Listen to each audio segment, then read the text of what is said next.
क्या आपने कभी सोचा है कि मरने के बाद असल में क्या होता है? इस टॉपिक पर बहुत से लोगों की अलग अलग थ्योरीज हैं, पर ज्यादातर लोग यही मानते हैं कि मरने के बाद हमारी आत्मा शरीर से निकलकर एक दूसरी दुनिया में चली जाती है, जिस दुनिया को कोई भी इंसान नहीं देख सकता।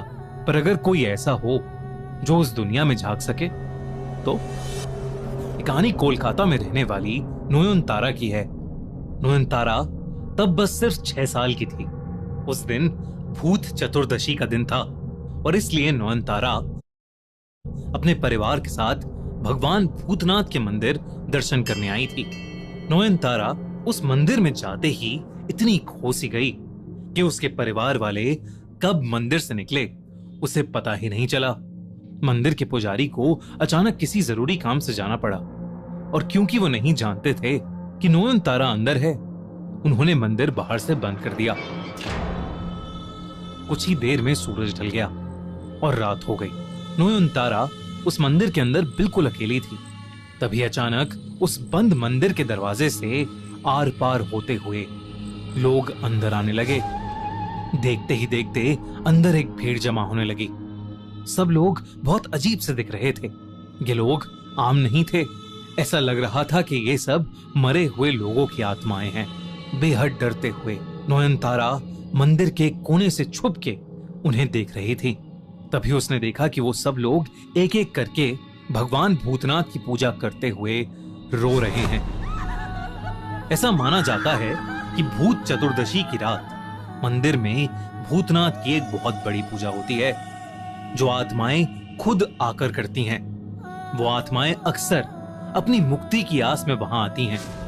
नोयनतारा ने इस कहानी के बारे में तो सुना था, लेकिन आज वो इस सच को खुद अपनी आंखों से देख पा रही थी।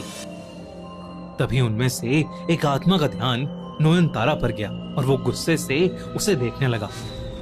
उस आत्मा का चेहरा नोयनतारा को बहुत ही भयानक लग रहा था, लेकिन तभी नोयनतारा ने उससे उसकी पीड़ा पूछी तो वो शांत हो गया। धीरे धीरे नोयनतारा ने वहां मौजूद सभी आत्माओं से एक एक करके बात की और तब उसे ऐसा लगा कि उसकी जिंदगी का यही उद्देश्य है। उसने अपना आत्माओं को देखना और उनसे बात करना भगवान भूतनाथ का एक वरदान माना। जैसे जैसे वो बड़ी होती गई, उसने अपनी इस शक्ति को मरे हुए लोगों की आत्माओं को मुक्ति दिलवाने में लगा दिया। पर उसकी इस शक्तियों ने उसे समाज से बहुत दूर कर दिया। कोई भी नोयनतारा को अपनाने के लिए तैयार नहीं था, बल्कि उसके अपने घर वालों ने भी उसे घर से निकाल दिया था और वो एक हरगौरी मंदिर में रहने लगी थी। एक दिन उसी हरगौरी मंदिर में ललिता सेनगुप्ता अपने बेटे सुरजो सेनगुप्ता को लेकर आई। सुरजो को देखते ही नोयनतारा को कुछ महसूस हुआ। उसे लगा कि शायद सुरजो को अपनी जिंदगी में मदद की जरूरत है। सुरजो सेनगुप्ता अपने परिवार के साथ कोलकाता के परी महल में रहता था। परी महल उनकी पुश्तैनी हवेली थी। सेनगुप्ता परिवार की समाज में बहुत इज्जत थी और इसी इज्जत के साथ साथ उनके पास खूब सारी दौलत भी थी। पर उनकी उस पुश्तैनी हवेली परी महल में कई राज छुपे थे। एक रात सुरजो को सोने में थोड़ी तकलीफ हो रही थी। वो कई घंटों से बस करवटें बदल रहा था। उसे एक सपना आया कि कोई औरत शादी की लाल साड़ी पहने उसके ऊपर बैठी है और उसका गला दबा रही है। लेकिन घबराहट के मारे जैसे ही उसने आंख खोली, वहां कोई नहीं था। तभी सुरजो को कुछ ऐसा नजर आया जिससे उसकी रूह कांप उठी। बेडरूम के दरवाजे पर उसे एक औरत शादी की साड़ी पहने खड़ी दिखी। वो बेडरूम से निकलकर बाहर जाने लगी। सुरजो बिना सोचे समझे उस औरत के पीछे गया। जब वो कमरे से बाहर निकला तो वहां कोई नहीं था। तभी उसकी नजर महल की दीवार पर लगे एक बड़े से शीशे पर गई। उसमें उसे हर जगह सिर्फ दुल्हन के कपड़ों में लड़कियां खड़ी दिखाई दे रही थीं। ऐसा लग रहा था जैसे वो सब वहां खड़ी लाशें हों, पर यह सब सिर्फ शीशे में दिख रहा था। असल में वहां कोई नहीं था। तभी उसे किसी औरत के रोने की आवाज ऊपर वाली सीढ़ियों से आई। वो सीढ़ियों के पास गया तो उसने देखा कि वही लाल साड़ी पहने औरत सीढ़ियों पर सर झुकाए बैठकर रो रही है।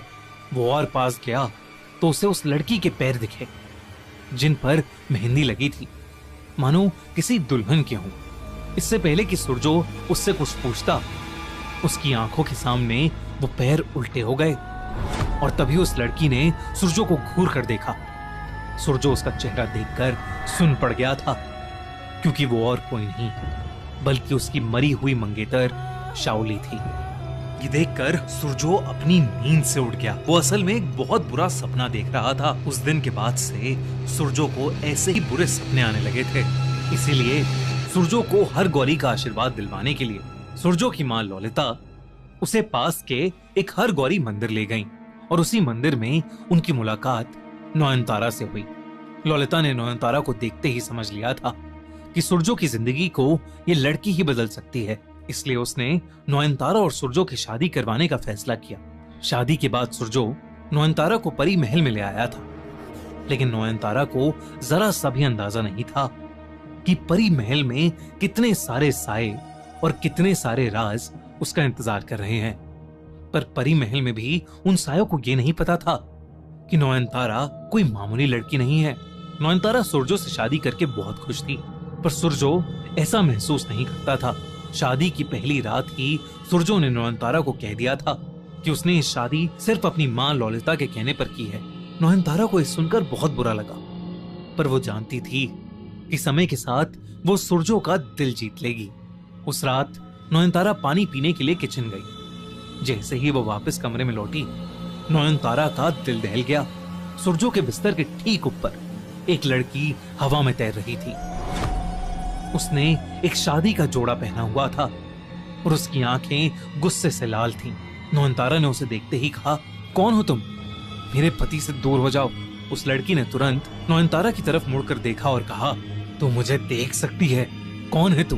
और तब नयनतारा ने उसे भगवान भूतनाथ से मिले अपने वरदान के बारे में बताया। नयनतारा की सच्चाई सुनकर उस लड़की की लाल आंखें शांत हो गईं और वो रोने लगी। इससे पहले कि नयनतारा कुछ और कह पाती, पीछे से सुरजो की आवाज आई कि तुम किससे बात कर रही हो? वो आत्मा तुरंत गायब हो गई और नयनतारा चुपचाप बिस्तर पर आकर सोने की कोशिश करने लगी। नयनतारा अपने दिमाग को शांत ही नहीं कर पा रही थी। उसे समझ ही नहीं आ रहा था कि वो औरत कौन थी और नयनतारा की बात सुनकर क्यों रोने लगी थी। इसी उलझन में नयनतारा बिस्तर से उठकर उस औरत को परी महल में ढूंढने चली गई। रात के अंधेरे में परी महल बहुत ही डरावना लग रहा था। उस महल की हवा में एक अजीब सी घुटन थी। नयनतारा उसे हर जगह ढूंढने लगी। तभी एक बंद कमरे से आवाज आई। जब नयनतारा उस कमरे में घुसी तो उसकी रूह कांप उठी।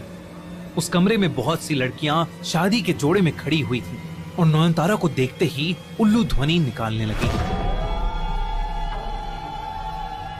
उनकी आवाज इतनी तेज थी कि नयनतारा घबरा गई, पर उसने देखा कि उनके बीच में वही औरत भी थी जो नयनतारा को कमरे में दिखाई दी थी। नयनतारा ने उससे पूछा, तुम कौन हो? उस औरत ने जो जवाब दिया वो नयनतारा ने सपने में भी नहीं सोचा था।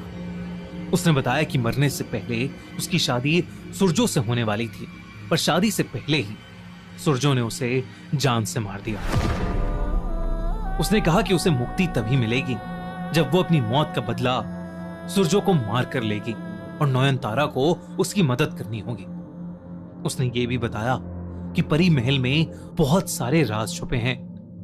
जो जैसा दिखता है वो वैसा है नहीं। तो आखिर अब नयनतारा क्या करे? तो क्या वो उस आत्मा को मुक्ति दिलाएगी या अपने सुहाग की रक्षा करेगी?